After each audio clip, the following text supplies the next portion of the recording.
তিনটি জায়গায় কখনো তুতু ফেলবেন না।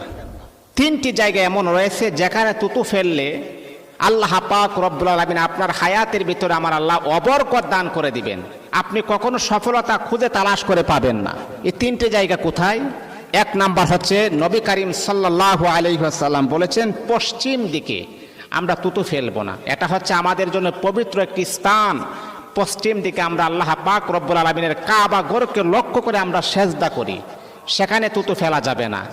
দ্বিতীয় নাম্বার হচ্ছে নবীজি বলতেছেন ইবাদতের জায়গায় আমরা যেখানে নামাজ পড়ি, ইবাদত করি, কোরআন তেলাওয়াত করি, জিকির আজকার করি, সেই স্থানে আপনারা কখনো তুতু ফেলবেন না।